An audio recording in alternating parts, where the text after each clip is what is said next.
voulons bénir ton Saint-Nom, Seigneur. Tu es au milieu de nous. Tu es le Seigneur. Tu es le Maître. Ce que tu dis arrive. Ce que tu décides s'accomplit. Nous t'appartenons. Tu es en nous. Tu es la tête de ton Église. Et tout ce que tu fais est bon, agréable et parfait pour nous, Seigneur. Merci pour ce culte. Merci, Saint-Esprit, pour la conduite de ce culte, pour la délivrance que tu opères, pour la restauration et pour la vie. Au nom de Jésus. Amen. Soyez bénis au nom de Jésus. Voilà, comme je vous dis toujours, rappelez-vous que chaque dimanche, c'est le jour de la résurrection de notre Seigneur Jésus. C'est le jour du Seigneur. Donc, rappelez-vous et ne manquez pas au jour du Seigneur. Si les gens veulent que vous travaillez dimanche, bon, c'est pas mauvais de travailler pour payer ses billes, mais ne laissez pas les gens vous prendre tous les dimanches. Alléluia. Voilà. Donc nous allons continuer notre thème sur les assistants de destin. Il faut qu'on termine un peu quand même. C'était venu et après c'est la Pâque. On va revenir pour terminer un peu. Alléluia. Alors, qu'est-ce qu'on avait vu sur les assistants de destin là? Qu'est-ce qu'on avait vu? Hein? Les connecteurs de destin. Et puis, les porteurs de fardeau. Voilà. Donc, les connecteurs de destin, ce sont des gens qui n'ont pas le pouvoir de résoudre votre problème. Mais ils connaissent des personnes qui peuvent apporter une solution à votre problème. Eux, ils n'ont pas le pouvoir. Mais ils peuvent vous connecter à quelqu'un qui peut résoudre ton problème.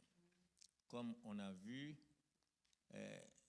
la servante qui était dans la maison de Naaman, la servante de la femme de Naaman, une Israélite, mais qui voyait que son maître était atteint de la lèpre, mais elle n'a pas le pouvoir puisqu'elle sert à la maison. Mais qu'est-ce qu'elle a fait? Elle a recommandé à son maître d'aller voir Élisée pour sa guérison. Et Naaman est parti, il a été guéri. Ceux-là, ce sont des connecteurs de destin. Dieu les dispose pour cela. Ils n'ont pas le pouvoir de vous aider directement. Mais ils peuvent vous mettre en relation avec des personnes qui peuvent vous aider. Et c'est pourquoi il faut respecter tout le monde. Il faut considérer tout le monde parce que tu ne connais pas qui peut être ton connecteur de destin. Vous voyez, une simple servante de la maison, voilà, elle a été la solution du problème de son maître. Donc vous voyez que il est nécessaire de considérer tout le monde parce que Dieu a placé chacun de nous pour être un instrument entre ses mains pour bénir les autres. Alléluia. Et on avait vu quoi encore? Les porteurs de fardeaux. Ceux-là, ils ont pour mission de porter vos fardeaux, de vous empêcher d'échouer. C'est-à-dire que ceux-là ne vous abandonnent jamais. Quelles que soient les circonstances, quel que soit votre caractère, quel que soit votre tempérament, quel que soit ce que vous êtes, ils vont toujours être avec vous pour que tous vous puissiez réussir, sortir de la situation dans laquelle vous êtes. Ce sont des porteurs de fardeau. Alléluia. Donc, eux, ils restent toujours à vos côtés. Jusqu'à ce que le succès soit votre partage. Voilà. Ils se soucient de vous. Ils ne sont pas là pour chercher les défauts par-ci, par-là. D'ailleurs, même s'il y a un défaut, ils vont prier, vont vous soutenir pour que ce défaut-là soit transformé en qualité. Ils ne vous abandonnent jamais. Jésus est un véritable porteur de fardeau. Il dit, je ne vous délaisserai point, je ne vous abandonnerai point. Je suis avec vous tous les jours jusqu'à la fin du monde. Et il a dit, venez à moi, vous tous qui êtes fatigués et chargés, je vous donnerai du repos. Jésus porte nos fardeaux, il nous décharge de tout fardeau. Et il prépare des gens, des hommes et des femmes pour nous décharger également de tous nos fardeaux, pour supporter nos fardeaux. Alléluia. Alors, et ça c'est très important parce que nous devons savoir, nous sommes dans l'année de la transformation de gloire en gloire. Et pour que tu sois transformé de gloire en gloire, il faut que tu saches les instruments que Dieu utilise pour arriver au sommet, à la gloire que le Seigneur a préparée pour toi. Dans Proverbes chapitre 16, verset 7, il est dit, quand l'Éternel approuve les voies d'un homme, il dispose favorablement à son égard, même ses ennemis. Voilà comment Dieu fait le travail. Et donc, quand tu mets ta confiance au Seigneur et que tu as décidé obéir véritablement au Seigneur, tu cherches sa face, tu restes en communion avec lui, tout va être à ta disposition et pour ta gloire, la gloire qu'il t'a donnée. Alléluia. Alors aujourd'hui, nous allons voir le troisième point. Le troisième point, c'est les hommes, les femmes surdoués. Les hommes et les femmes surdoués ou les femmes surdouées. Donc, ce sont des personnes qui sont douées, c'est-à-dire des individus qui possèdent des talents, des capacités uniques. Ce sont des gens qui ont des compétences uniques, des connaissances ou de la créativité que le Seigneur place à tes côtés. Ça concerne beaucoup ceux qui ont des entreprises, ça concerne beaucoup aussi l'Église, ça concerne tout ce que tu entreprends, tout ce qu'on fait. Dieu place des gens doués qui ont des compétences, qui ont des capacités, qui peuvent t'amener à réaliser tes projets. Leur présence améliore ton efficacité dans l'accomplissement de ta mission. Ils sont très importants dans la vie de chacun de nous. Alléluia. Les hommes surdoués. Vous pouvez avoir beaucoup de porteurs de fardeaux. Vous pouvez avoir beaucoup de connecteurs de destin. Mais ces gens-là ne peuvent pas donner ce qu'ils ont. Ils ne peuvent pas vous aider à accomplir la vision que Dieu vous a donnée. Eux, ils peuvent porter vos fardeaux, ils sont là pour supporter tout, mais vous avez besoin des gens de qualité. Par exemple, pour quelqu'un qui a une entreprise, il a besoin des gens qualifiés pour que son entreprise puisse réussir. Et justement, vous voyez, il y a beaucoup qui ont la bonne vision, qui créent des entreprises, mais après, les entreprises ne marchent pas. Parce que si vous n'embauchez pas des gens des gens de qualité qui sont autour, mais votre entreprise peut tomber. Et donc, vous avez besoin des hommes doués qui peuvent amener le succès à votre entreprise. Voilà, ce sont des gens qui peuvent être peut-être doués dans le marketing, par exemple, numérique, l'image de marque, et leur contribution peut emmener ton entreprise à gagner du terrain au milieu de plusieurs entreprises. Aujourd'hui, vous voyez que beaucoup de publicités se font. C'est la même chose dans l'Église. Il n'y a pas seulement des hommes de qualité, des hommes qui sont qualifiés naturellement, mais vous avez aussi des hommes qui sont qualifiés spirituellement. L'Église, c'est un royaume. Donc, l'Église, le Saint-Esprit qui est dans l'Église donne les qualités surnaturelles à tout le monde. Chacun ici a une qualité surnaturelle. Chacun ici est surdoué quelque part. Parce que l'esprit qui habite en nous, c'est un esprit surnaturel. Et c'est lui qui donne, qui distribue les dons. Donc, chacun ici a un don. Mais il faut qu'il mette ce don à la disposition des autres. Parce que ce que tu as, ce n'est pas pour toi-même. Un manguier porte des mangues. Mais ce n'est pas le manguier lui-même qui consomme ses mangues. Lui, il porte les mangues, des fruits. C'est pour que les gens viennent cueillir et manger. Donc, Dieu a mis des qualités en toi, il a mis des dons surnaturels en toi pour que les autres puissent être édifiés, restaurés, être guéris, être libérés. Maintenant que tu es dans la maison du Seigneur, que tu acceptes le Seigneur, il renouvelle toutes ces choses, son esprit met en action ces choses dans la maison de Dieu. Alléluia. Et donc il y a les qualités naturelles et il y a les qualités quoi? Voilà. Chacun ici est formé naturellement. Il est venu avec des diplômes, il est qualifié, il a des talents. Ça, c'est ce qu'on appelle les talents. Ces talents-là, quand tu arrives, tu les mets à la disposition du Seigneur pour que le royaume de Dieu soit édifié. Voilà, on est ceux-là, hein, les guitaristes, les chantres, hein, ce sont des talents qu'ils mettent à notre disposition. Ce n'est pas pour eux-mêmes. Quand ils jouent, quand ils chantent, ce n'est pas pour eux-mêmes, c'est pour l'Église du Seigneur.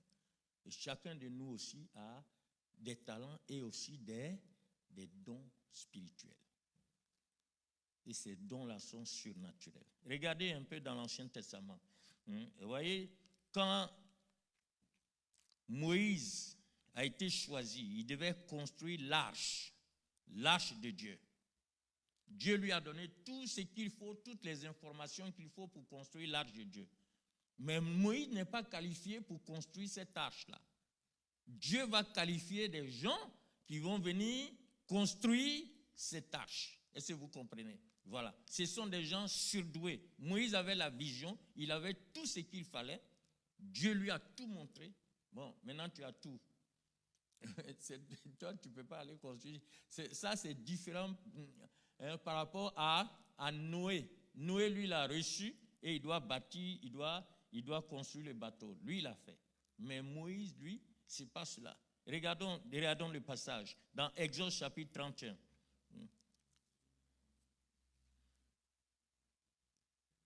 Et Moïse ne pouvait pas construire l'arche de Dieu sans l'apport des hommes qualifiés. Sans l'apport des hommes qualifiés. Regardons.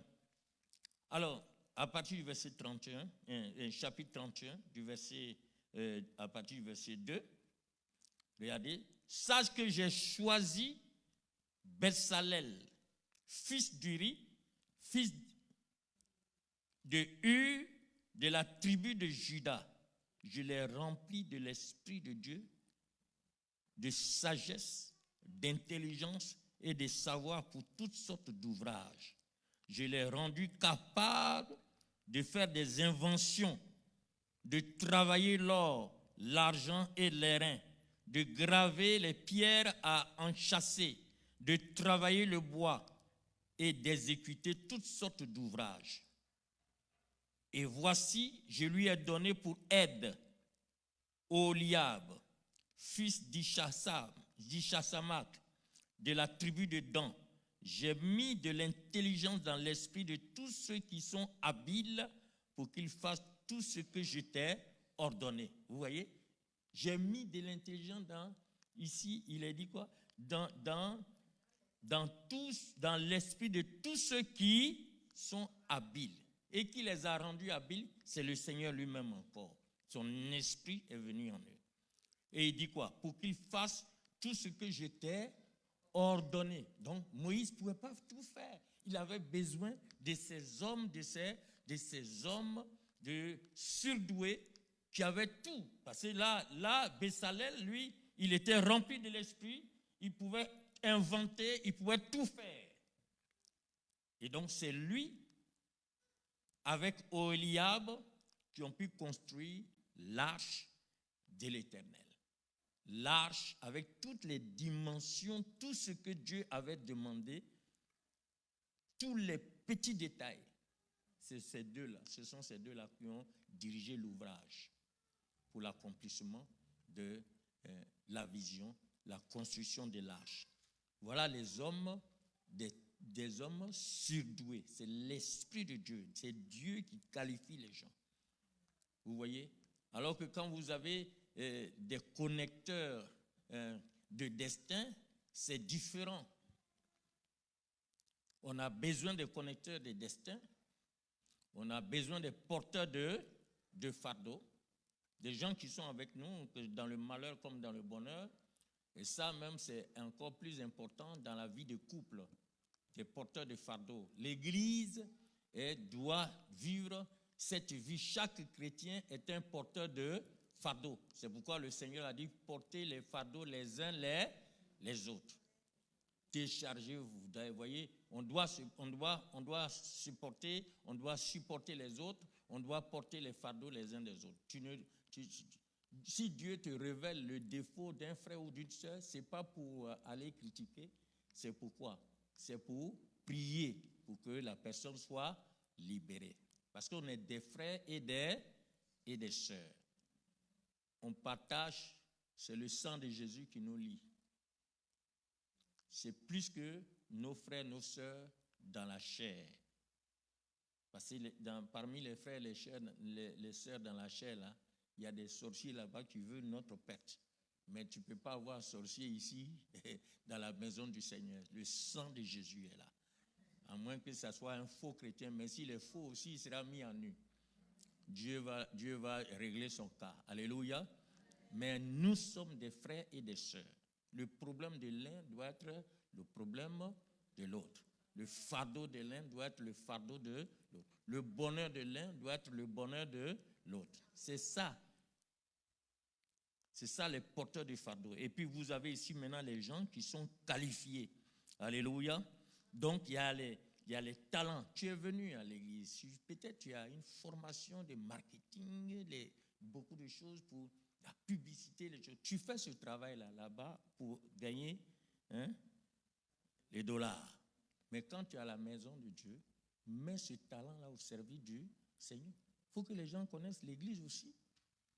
Ce qui s'est fait à l'église, comme si tu as été formé, tu transformes ça pour que cela puisse être attirer les gens dans la maison de Dieu. Parce que c'est un talent que tu as. C'est ça. Tu es dans la communication, c'est un talent que tu as. Tu es dans la maison de Dieu, tu n'as pas été formé pour rien. C'est pour que Dieu puisse t'utiliser dans ce talent que tu as. On avait notre sœur la dernière fois, elle travaille à l'hôpital, elle met son talent à notre service. Elle nous a donné des annonces des gens qui doivent, comment on appelle ça, consulter gratuitement pour ceux qui n'ont pas d'assurance. Ça dit que quand elle travaille là, c'est qu'on lui dit là-bas qui est bon, elle envoie où? Dans la maison de Dieu pour informer les gens. Pour que les enfants de Dieu soient aussi, puissent bénéficier de ces grâces. C'est ça la maison du Seigneur. C'est ce que nous devons vivre.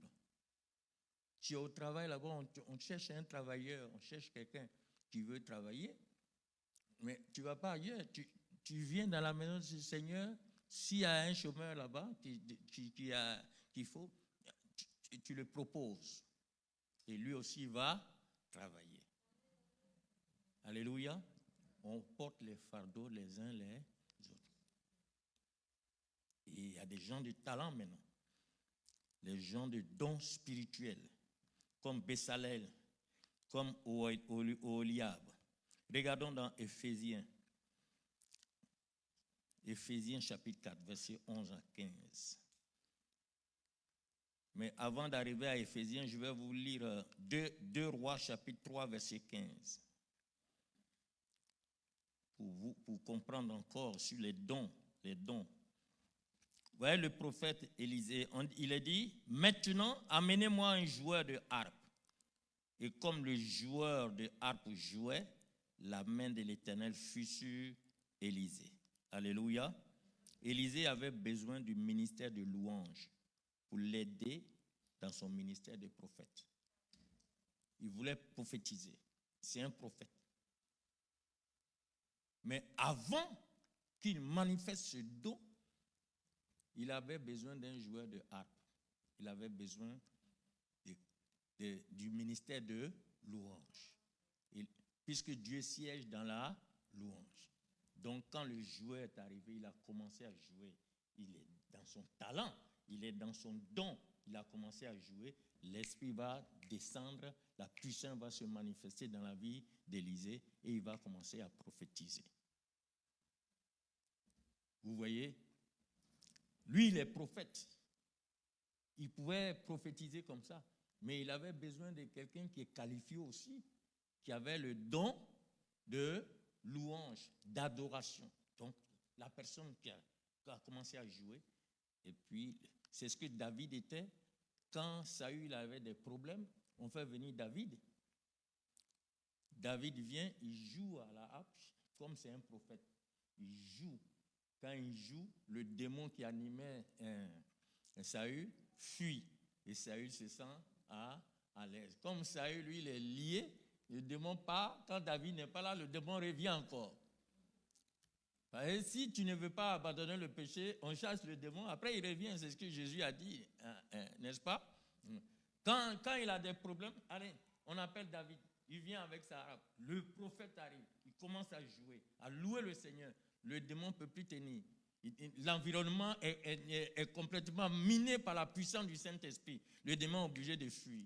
Quand David s'en va, le démon revient. Saül se fâche. Il dit, on doit tuer David. Et puis en plus, celui qui chasse sur son démon, là, c'est lui qui veut tuer encore. Vous voyez? Et ça arrive dans la maison du Seigneur. Il y a des gens, au lieu de prier pour les pasteurs, prier pour les anciens, ils sont contre les anciens, ils sont contre les pasteurs. Ils choisissent même leur prédicateur. Ils disent, ah, c'est lui-là qui va prêcher aujourd'hui. Ah, vraiment. C'est pas la peine. Ah, si c'était l'autre là, c'est toi qui choisis. Laisse Dieu se manifester. Alléluia. Je suis toujours choqué et puis les choses qu'on dit, ah, mais vous allez là-bas, vous ne serez pas là. Mais si on n'est pas là, il y a les assistants pasteurs qui sont là, tout le monde est là. Qu'on soit là ou non, l'œuvre de Dieu avance. Alléluia. Dieu va utiliser les autres pour. Et puis, tout est programmé. Dans tout ce que nous faisons en tant qu'enfants de Dieu, si tu es vraiment dans la volonté de Dieu, il faut savoir que tout est programmé pour ta vie. Il y a des moments où nous, on peut être là. Il y a des moments où on ne peut pas être là parce que c'est programmé qu'on soit dans la vie de quelqu'un d'autre quelque part. Vous voyez? Donc, laissons Dieu se manifester, laissons le Saint-Esprit agir. Et croyons au Saint-Esprit. Croyons en sa puissance. Vous voyez?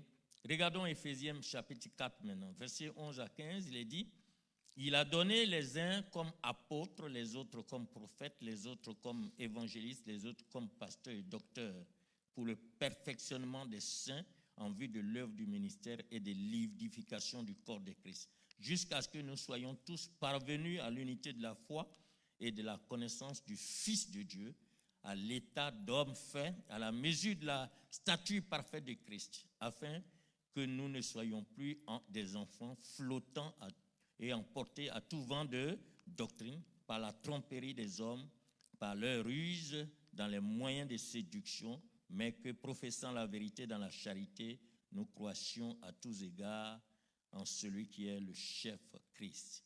Donc il y a ceux qui ont des dons surnaturels, ce que Dieu a donné à l'Église. On dit ici, Dieu a donné, il a donné à l'Église. Donc c'est différent des membres de l'Église. Il y a des dons que Dieu fait à l'Église. C'est différent aussi des dons spirituels, de la manifestation des dons spirituels. On dit ici, il y a 5 dons que Dieu a fait à son Église. Quels sont ces dons-là? Quels sont ces dons? Les apôtres, les prophètes, les évangélistes, les pasteurs et les docteurs. Ça, ce sont des dons à l'Église. Il faut faire la différence entre les dons du Saint-Esprit. Ça, c'est Dieu, c'est Jésus qui a donné à l'Église. Donc, comme Jésus, il est apôtre, il est prophète, il est évangéliste, il est pasteur, il est docteur, il va choisir des hommes et des femmes, se transférer en eux pour qu'ils soient utiles, qu'ils puissent les utiliser pour le perfectionnement des saints. Parce qu'on parle ici du perfectionnement des saints. Et ces saints-là, maintenant, vont œuvrer pour le ministère. Donc, il y a les dons de Dieu à l'Église.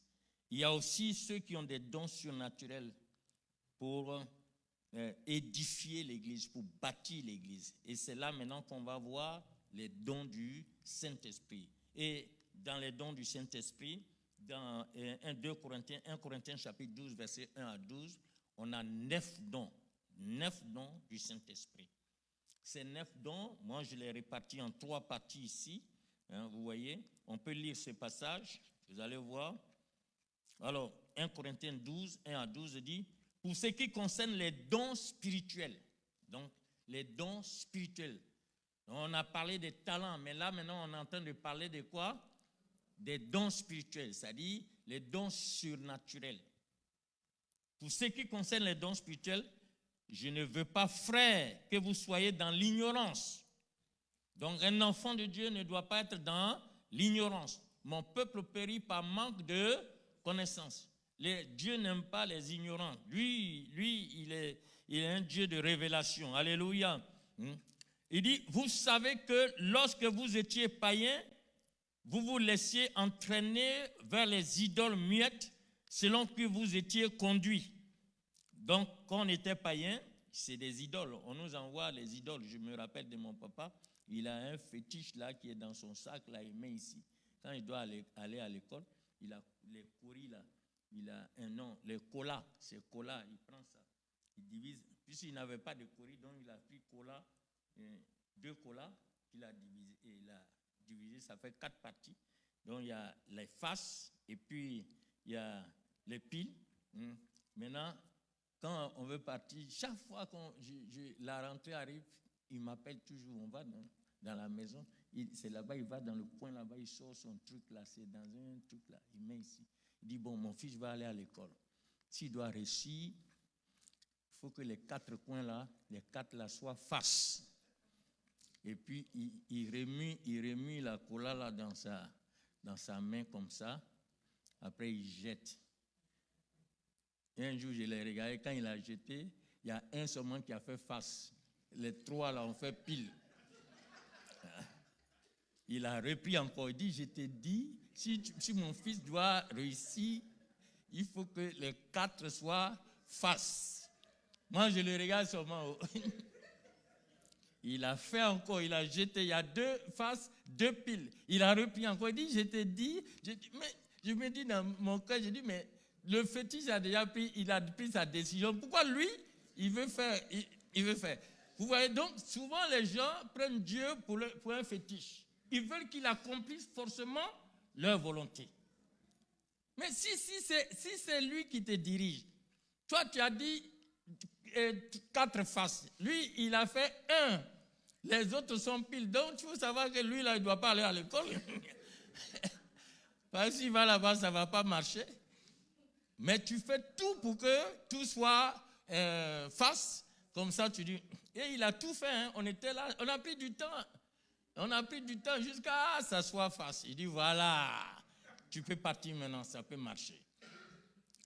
Mais avec Dieu, ça ne se fait pas. Alléluia. Il est Dieu, il est souverain. Il prépare des gens. Tu dois accomplir sa volonté. Regardez donc les dons ici, il est dit quoi? C'est pourquoi je vous déclare que nul, s'il parle de l'Esprit de Dieu, ne dit Jésus est anathème, et que nul ne peut dire Jésus est le Seigneur si ce n'est pas le Saint-Esprit. Et maintenant le verset 4 il dit, il y a diversité de dons. Vous voyez? Mais le même esprit. Parce qu'on est tous nés de l'esprit. Maintenant, dans la vie là, Dieu, le Saint-Esprit va donner un don à chacun pour que le corps soit édifié. Donc, tu es important dans la maison du Seigneur. Tu es important à l'église. Souvent, il y a des gens qui viennent à l'église comme ils veulent. Quand ils ne sont pas contents, ils disent, bon, si dimanche là, ça va. Dieu même, il comprend la situation. Mais ta présence est très importante. Tu ne dois pas manquer. Parce que diversité de dons. Mais le même esprit. Regardez, allons-y. Le même esprit. Alors, le verset 5. Diversité de ministères, mais le même Seigneur. Tout à l'heure, je vous ai parlé des ministères. Donc, c'est le même Seigneur, le même Maître. Parce que c'est Dieu qui a donné, c'est Jésus qui a donné. Donc, il est le Seigneur. Alléluia. Diversité d'opération, mais le même Dieu qui opère tout en tous. Or, à chacun, la manifestation de l'Esprit est donnée pour l'utilité commune. Donc, le don là n'est pas pour toi, c'est pour nous tous. Alléluia. Alors, regardons maintenant les dons. En effet, à l'un est donné par l'Esprit la parole de sagesse. À l'autre, à un autre, une parole de connaissance, selon le même esprit. À un autre, la foi, par le même esprit. À un autre, le don des guérisons, par le même esprit. À un autre, le don d'opérer des miracles. À un autre, la prophétie. À un autre, le discernement des esprits. À un autre, la diversité des langues. À un autre, l'interprétation des langues. Un seul et même esprit opère toutes ces choses, les distribuant à chacun en particulier comme il veut. Donc, mon frère, ma soeur, nous tous là, ici, chacun a un don. Tu n'es pas dans l'église pour rien. Il y a un don en toi que le Saint-Esprit a donné. Si tu n'as pas encore, tu ne connais pas ce don, prie le Seigneur. Parce qu'il y a un don surnaturel qui est en toi. Pour l'utilité commune. Alléluia. Et il y a d'autres dons encore. Donc ces dons-là, comme je vous ai dit, c'est divisé en trois parties. Le don d'inspiration, c'est la prophétie, les langues, l'interprétation des langues. Donc ça, ce sont les dons d'inspiration. On peut appeler aussi des dons vocaux, parce que c'est la parole. Donc, 3 dons d'inspiration. Le Seigneur inspire. Donc, tout à l'heure, vous voyez, on a prié pour des gens. Voilà. Donc, le Saint-Esprit inspire, et puis, le don de prophétie se manifeste, et ce qui est caché est mis à nu, et on prie. Et Dieu libère. Il y a aussi les dons de révélation. Dans les dons de révélation, vous avez 3 dons. Vous avez la parole de sagesse, vous avez la parole de connaissance et vous avez le discernement des esprits. Ça, ce sont des dons de révélation. Et puis ensuite, vous avez les dons de puissance surnaturelle. Ça, c'est le don de foi, la foi qui déplace les montagnes. Vous avez le don de guérison. Vous avez aussi le don d'opérer des miracles. Ça fait partie des dons de puissance surnaturelle. Donc voici les 3 catégories des dons. Et ces dons-là sont à l'Église. Ces dons-là sont en chacun de nous. Il y en a qui, si on ces dons-là, et puis les dons sont dormants en eux. Ces dons-là dorment, sont dans un sommeil, je ne sais même pas, souvent même, ils sont dans le coma, ils sont là-bas. Les dons sont dans le coma dans leur vie. Ils sont à l'église, il n'y a rien, et pourtant, on attend la manifestation de ces dons-là pour l'édification de l'église. Alléluia.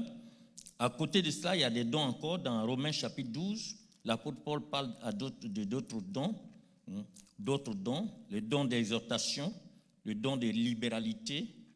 Il y a des gens qui ont des dons de libéralité. Eux, donner, si c'est l'argent, les habits, ils donnent de tout leur cœur. Et ils sont dans la joie de donner.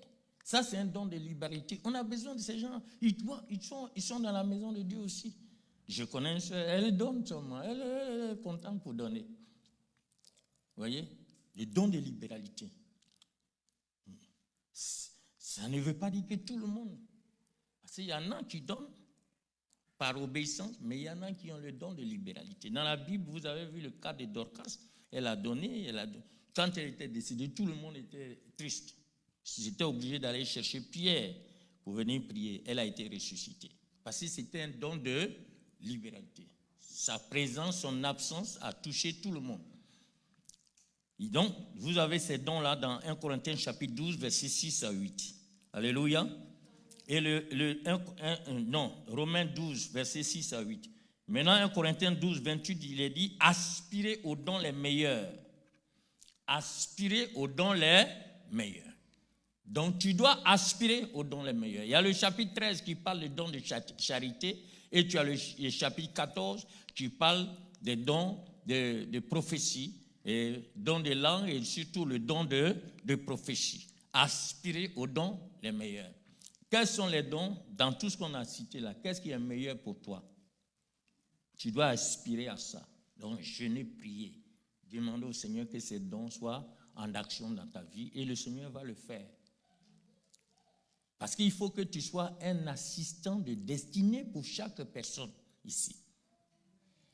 Dans la maison de Dieu et partout où tu te trouves. Mais ces dons doivent se manifester. Alléluia. Alléluia. Alors, je voudrais terminer par un témoignage. Où est le diacre? Il est là, hein? Ah, tu peux venir? Le diacre, bon, je suis sûr que quand vous allez écouter son témoignage, chacun va peut-être dire ce que ça veut dire, les aides, les assistants de destinée. Le diacre va vous... Moi, j'ai aimé bien son témoignage.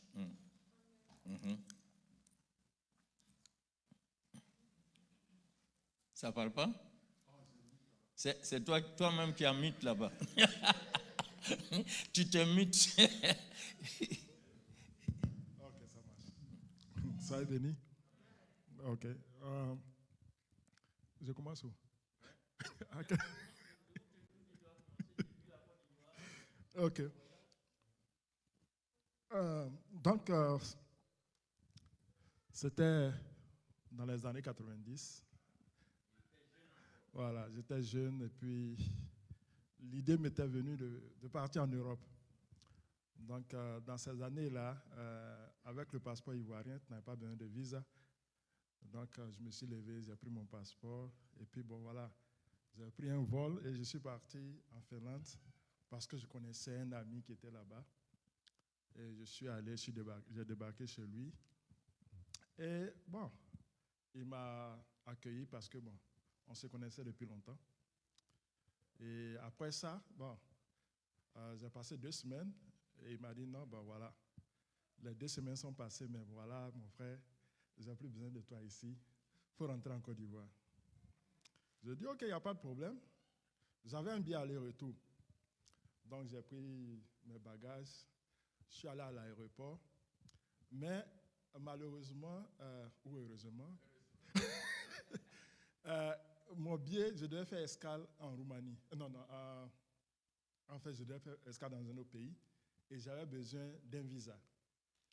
Donc, les gens ont dit non, ils ne peuvent pas me mettre sur le vol, il faut que j'aille à l'ambassade pour prendre un visa de transit avant que je puisse partir en Côte d'Ivoire. J'ai dit, OK, il n'y a pas de problème. Donc, je suis allé à l'ambassade. Malheureusement, l'ambassade était fermée. Donc, comme c'était fermé, bon, j'ai dit, c'est fermé, donc je vais au centre-ville. Et en ce temps-là, c'était bon. Il y avait très peu d'Africains en Finlande. Bon, pour ceux qui ne le savent pas, c'est vraiment en Europe du Nord, en Scandinavie, donc il fait assez froid là-bas. Il y avait très peu d'Africains. Et bon, j'étais au centre-ville, je me baladais là en train de réfléchir sur mon destin. Parce que jusque-là, le problème, c'est que, la petite anecdote, c'est que quand je suis parti, je n'avais pas appelé les parents pour leur dire comment ça se passait, tout ça. Ce n'était pas à l'heure du portable. Donc, et il y a un Nigérian qui m'a vu et il a dit que par mon teint, ça ressemble beaucoup aux gens du Nigeria, là. Donc, quand il a vu ça, il a dit, ah non, non, ça c'est un Nigérian, c'est un frère, il semble être perdu. Donc, il est venu carrément vers moi, il m'a dit, ah, ok, mon frère, qu'est-ce qui se passe? Mais je suis ancien ici, je ne t'ai jamais vu. J'ai dit, non, non, je viens d'arriver. Quand j'ai commencé à parler mon anglais, il a dit, non, non, toi, tu n'es pas du Nigeria. J'ai dit, oui, je ne suis pas du Nigeria. Il dit, ok. Mais qu'est-ce qui se passe? J'ai dit, non, bon, je lui ai raconté mon histoire rapidement en 5 minutes. Il dit, bon, ok, ça, ce n'est pas un problème. De un, d'abord, tu ne dois pas retourner en Côte d'Ivoire. J'ai dit, pourquoi? Il dit, non, non, tu as aller faire quoi en Côte d'Ivoire? Tu es déjà ici, donc tu vas rester. J'ai dit, mais moi, je ne sais pas comment faire pour rester. Il dit, il n'y a pas de problème, viens aller chez moi. Donc, il m'a pris, je le connaissais comme ça, hein, sur la rue, et il m'a envoyé chez lui. Et voilà, il m'a mis dans toutes les conditions, il s'est occupé de moi jusqu'à ce que je puisse vraiment savoir ce qui se passe dans le pays et pouvoir trouver mes marques. Et puis, malheureusement, quand j'ai commencé à aller à l'université, j'ai essayé de retrouver ces traces, je ne l'ai plus revues. Bon, je ne sais pas ce qu'il est devenu. C'est après que, bon, comme on le dit, hein, le Seigneur se voit, il s'est trouvé que le temps où moi j'étais en train de chercher à m'habituer en Finlande, à m'intégrer, en fait, le Brésil m'avait donné une bourse d'études pour quelques années, mais je n'étais pas là. Donc on me cherchait, il paraît qu'ils ont crié mon nom partout dans les radios ivoiriennes pour savoir où est-ce que j'étais. Et comme mes parents n'avaient pas mon contact en Finlande, donc bon, l'affaire est rentrée comme ça. Et le frère qui m'avait accueilli auparavant, qui m'avait dit bon, qu'il ne voulait plus de moi, bon, s'est trouvé que l'université où j'ai été accueilli pour pouvoir faire toutes mes études jusqu'à ce que je vienne aux États-Unis, il se trouvait dans cette même ville. Donc je suis reparti dans la ville où on m'a rejeté. Et finalement, bon, j'ai été, je vais dire, son tuteur là-bas, c'est moi-même qui l'ai aidé un peu, jusqu'à ce que je quitte pour revenir ici et lui-même lui donner des choses, des lettres de recommandation pour certains de ses boulots, tout ça, mais bon, je dis que les voies du Seigneur sont tellement différentes que bon, voilà, merci.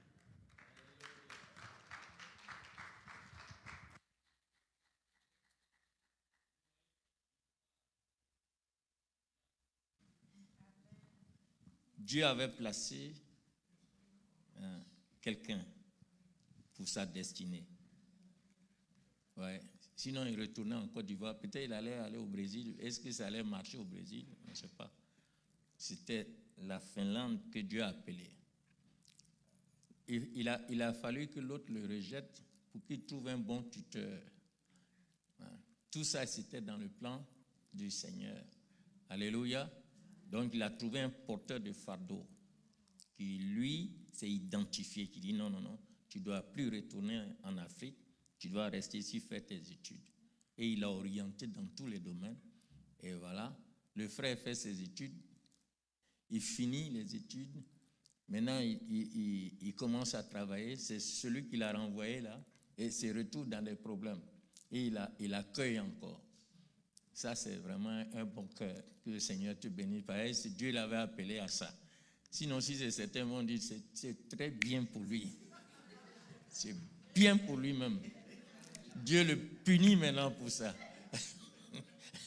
Non, il a accueilli, il lui a donné les informations et tout pour qu'il puisse s'épanouir. C'est ça la vie d'un enfant de Dieu. Vous voyez un peu ce que ça veut dire, les assistants de destin. C'est très important. Maintenant, en disant ça, est-ce que quelqu'un est un peu inspiré? Il peut nous dire un peu son histoire et on va terminer dans ce qu'on a dit là. Les assistants de destin. Vous voyez, les hommes surdoués, les connecteurs de destin.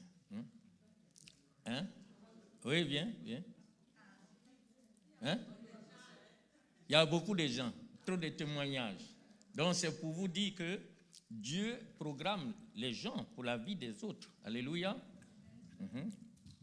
Oui, en fait, pour moi, c'est quand notre papa a dit, il faut toujours considérer tout le monde parce qu'on ne sait jamais qui peut t'aider. Donc, en fait, mon mari et moi, nous avons un petit business et un jour, il y a un monsieur qui est venu et j'ai senti dans mon esprit qu'il était triste. Il était vraiment triste. Mais il était venu pour des pneus. Alors, quand il est entré, l'esprit m'a poussé à lui parler. Donc, je suis allée vers lui et je lui ai dit, mon frère, ça va? Il dit rien. Je dis, mais ça va? Tu as besoin de pneus? Il y a quelque chose? Et le monsieur se met à pleurer. Un blanc. Alors, je l'ai pris dans mes bras et c'est comme s'il avait besoin de ça. Alors, je suis restée avec lui, j'ai aussi prié avec lui. Et après, il a acheté ce qu'il voulait acheter et il est parti. Et une autre fois, le monsieur revient. Il revient, il rentre et puis me dit, Madame, I come to bless you today. Puis je lui ai dit, bon, quand il a dit ça, au premier abord, je ne l'ai pas reconnu. Voilà, je ne l'ai pas reconnu. Donc, quand il a dit ça, j'ai dit, oh yeah? Il m'a dit, yes, I come to do something good for you today in your life. Et puis je dis, d'accord. Il dit, come outside. Donc je vais dehors avec lui. Il avait acheté une grosse voiture et il avait des pneus. Il m'a dit, de nouveaux pneus sur les rims. Il m'a dit, ça c'est pour vous. Je le regarde et puis je dis, are you kidding me? Parce que ce qu'il me montrait, c'est qu'il me disait que c'était à moi et avait une valeur de près de 12 000 $. Nous savons qu'en Amérique, ici, c'est impossible de donner ce genre de choses aux gens gratuitement. Alors, il me dit, voilà, c'est pour toi. Donc, j'appelle mon mari. Je dis, ce monsieur-là, il est venu jouer avec nous aujourd'hui. Mais moi, je ne suis pas d'humeur à ça. Il dit, non, ma'am, this is for you. I come to bless you because you have tu n'as aucune idée de ce jour-là, combien j'avais besoin de quelqu'un comme toi dans ma vie. Tu n'as aucune idée. Alors, ce cadeau, il est à toi. Je lui ai dit, non, tu n'as pas besoin de faire ça. Il dit, non, j'ai besoin de faire ça. Parce que c'est ce que le Seigneur m'a mis à cœur. Parce que tu as été là pour moi quand j'en avais besoin. Donc, vraiment, c'est ça. Alléluia. Yeah. Amen. 12 000 $, un pneu. Hein? Bon, d'accord, soyez patient, hein? Parce que c'est très important. Shalom, bien-aimé.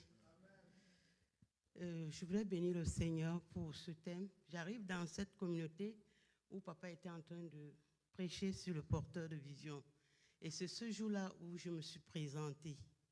Et depuis ce temps, c'est mon challenge. J'arrive aux États-Unis par le biais de ma fille en septembre 2022. Et je repars en juillet 2023 sur le coup de tête. On ne s'entendait pas, je n'entre pas dans le détail. Elle a cru, moi j'ai cru, pendant que ma fille était aux États-Unis, je priais avec elle sans problème, il n'y a pas de problème. Jusqu'à ce qu'elle fasse mes papiers, je monte aux États-Unis, on ne s'entend plus, je ne comprends rien. Entre-temps, elle avait une amie très chère, je peux dire que sa grande sœur, Maman Léontine, Je collaborais avec elle. Quand elle venait à la maison, je collaborais. Elle venait me laisser aussi son enfant. Elle me dit, maman, tu dois faire une formation. C'est toujours par le concours de cette maman Léontine que j'ai fait une formation pour avoir le CNA. Elle était toujours à mes côtés parce que ma fille travaillait déjà. Comme maman Léontine ne travaillait pas, elle était toujours là pour m'assister. Alors, je suis donc rentrée en 2023 et il paraît, comme dès que je suis arrivée, à moins de 2 semaines, j'ai eu ma green card. Alors, quand je rentrais, elle m'a dit, maman, sache que tu ne reviens plus chez moi. J'ai dit que, sache que Dieu est un Dieu de famille. Elle a dit non, tu ne reviens plus vraiment. Je ne sais pas pourquoi on ne s'entend pas, mais c'est comme ça. J'ai dit ok. Je dis que bon, je vais aller chez maman Léontine. Elle dit que tu peux pas sortir de chez moi et aller chez maman Léontine. Tu rentres au Cameroun, là où je t'ai prise. Elle dit que ok, je dois rentrer. Elle m'a payé le transport, je suis rentrée. Entre-temps, je collaborais avec maman Léontine. Et à moins 1, si je n'avais pas fait la connaissance de maman Léontine chanceux, je devais perdre les avantages de ma green card. C'est elle qui me dit, maman, sache que tu n'as pas droit à faire plus de 6 mois au Cameroun avec ta green card. Donc j'ai causé avec mon mari. Dieu merci, il n'a pas cru, mais il est plus que quelqu'un qui a cru. J'ai causé avec lui, je lui ai donné les avantages. Il a dit, ok, je te paye le billet d'avion et tu vas rentrer. Donc maman Léontine m'a accueillie à l'aéroport sans ma fille. Pourtant, elle est dans la même ville avec son mari et mes petits-enfants. Maman Léontine est venue me chercher pendant qu'il neigeait. Je suis chez elle depuis bientôt 3 mois. Mais je bénis le Seigneur parce que quand j'étais chez ma fille, l'environnement ne me permettait pas d'avoir même la foi. Je lis beaucoup la parole de Dieu, mais je ne comprenais rien. Mais depuis 3 mois, je veux dire que ma vie est un miracle. Je voulais bénir le Seigneur pour cette communauté parce que quand je suis arrivée, elle m'a menée dans un endroit où on parlait seulement anglais, je ne m'en sortais pas. Mais depuis que je suis ici, j'ai envie de venir dormir même là pour être en contact avec la parole de Dieu. Donc vraiment, ce qu'on appelle les hommes de la destinée ou porteurs de fardeau, maman Léontine est une porteuse de fardeau. Et comme ça ne suffisait pas, j'ai constaté quelque chose. Un jour aussi, je l'ai assistée dans un fardeau. Elle s'est retrouvée dans un tribunal aux États-Unis, seule. J'étais avec elle, où elle devait divorcer. La femme là est forte. Elle est forte. Merci. Alléluia.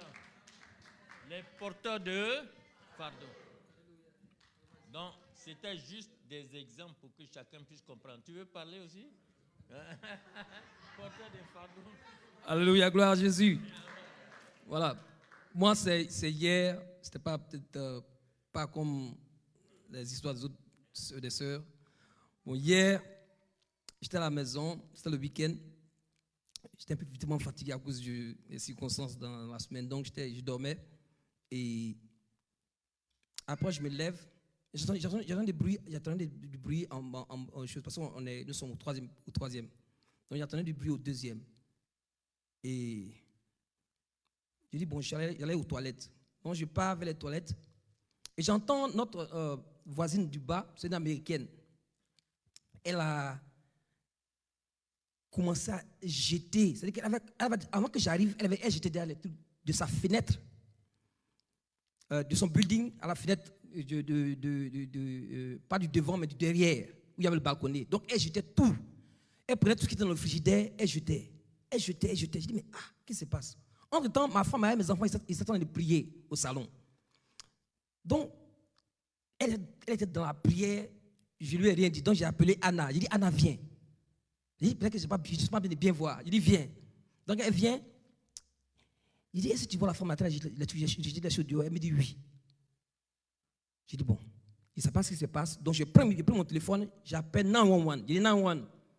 Il ne sait pas, il y a notre voisine du bas, elle jette tout ce qui est dans sa maison au dehors. Et ce n'est pas normal. Donc, essayez d'envoyer quelqu'un pour venir pour voir ce qui se passe. Donc, il me demande, est-ce que quelqu'un est en danger? Il dit, monsieur, je ne sais pas qu'est-ce qui se passe.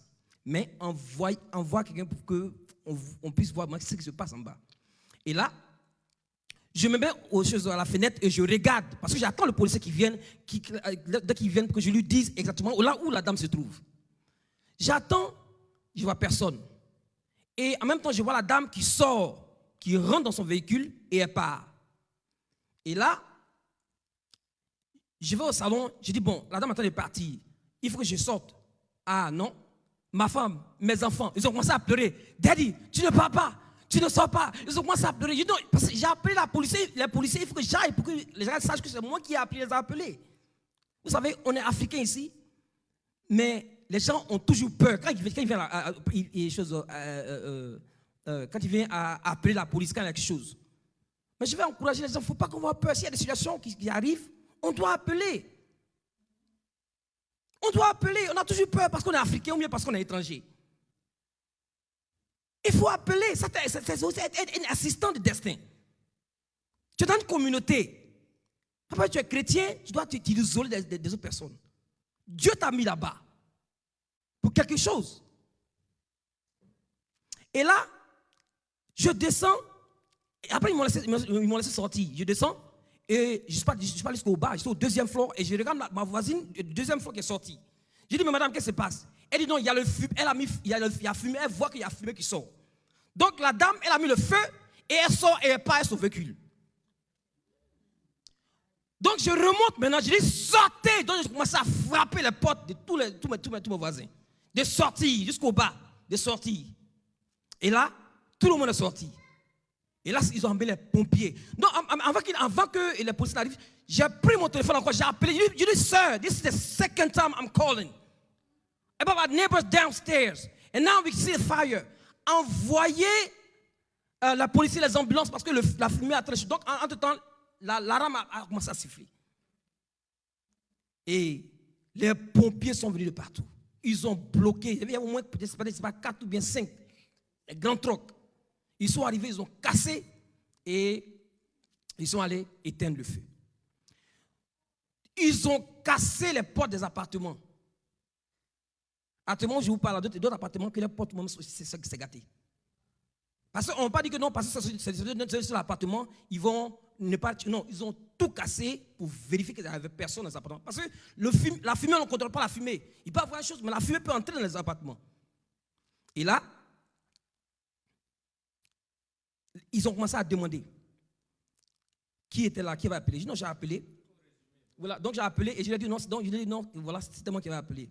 Et j'ai donné voilà, tous les détails. Et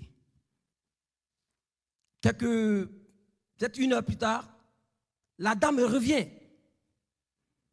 Entre-temps, il y avait un policier de Montgomery County qui est monté chez moi là-bas. Il m'a dit que non, sir, tu as vraiment aidé, tu as vraiment sauvé des vies aujourd'hui parce que ça pouvait être vraiment grave. Donc, il a pris mon dit que non, il faut que j'aille vraiment témoigner vraiment de ce qui s'est passé. Il dit qu'il n'y a pas de problème. Il a pris mes coordonnées et tout. Et la dame revient. Et elle revient, elle dit qu'elle n'était pas là. Donc, il remonte, il me demande, il dit que sœur, viens, tu vas venir dire que c'est elle. Il dit, sœur, de ma fenêtre là, je regarde, je sais que c'est elle, c'est ma voisine. Je n'ai pas besoin de descendre là-bas. Donc, il me dit que, ok, d'accord, j'ai compris. Donc, il est parti. C'est là ils l'ont méloté. Et ils l'ont amené. Vous voyez. Donc, vraiment, c'était vraiment. Et elle avait des enfants, mais ses enfants n'étaient pas avec elle. C'est pour dire quoi? Nous sommes des enfants, des assistants de destinée.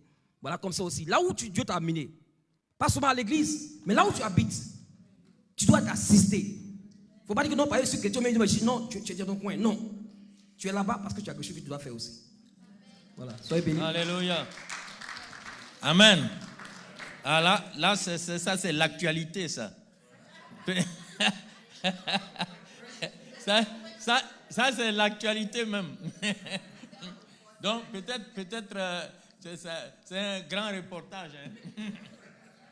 Alléluia.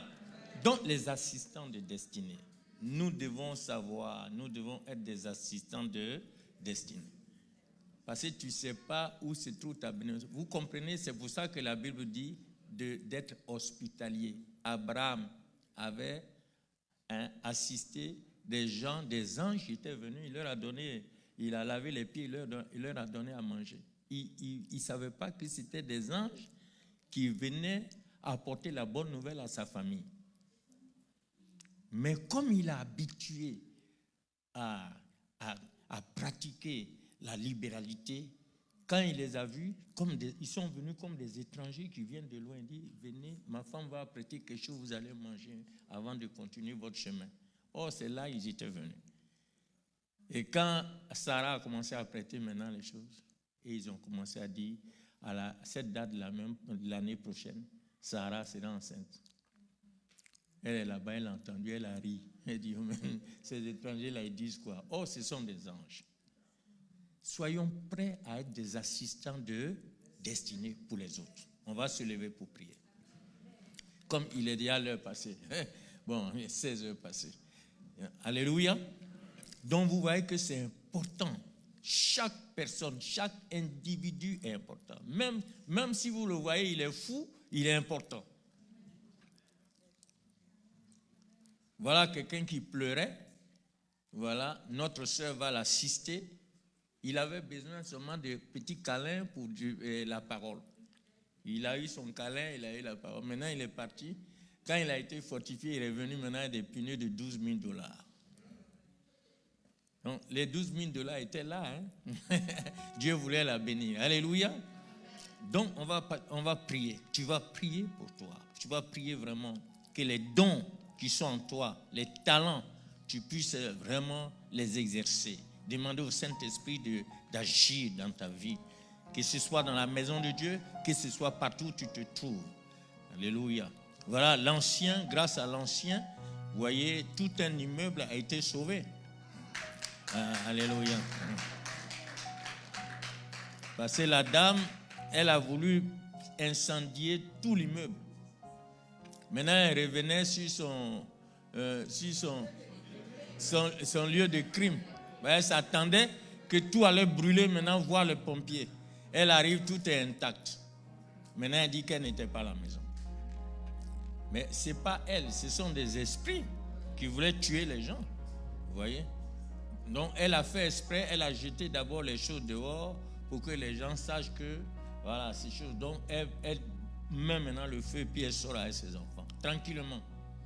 Vous voyez? Si lui n'était pas là, on allait même entendre les mauvaises nouvelles aujourd'hui, depuis hier. Donc, prions le Seigneur. Prie pour toi-même. Prions le Seigneur. Alléluia. Que Jésus prenne vraiment la place dans ta vie. Parce que Jésus est venu pour rétablir notre destinée. C'est lui qui est notre destinée. Alléluia. Prions le Seigneur. Alléluia. Au nom de Jésus-Christ. Que ton cœur soit disponible. Il soit disposé à être utilisé par le Saint-Esprit, la puissance de l'Esprit de Dieu. Au nom de Jésus-Christ. Alléluia. Gloire à toi, Seigneur. Merci, notre Dieu. Tu nous as créés en toi, Seigneur.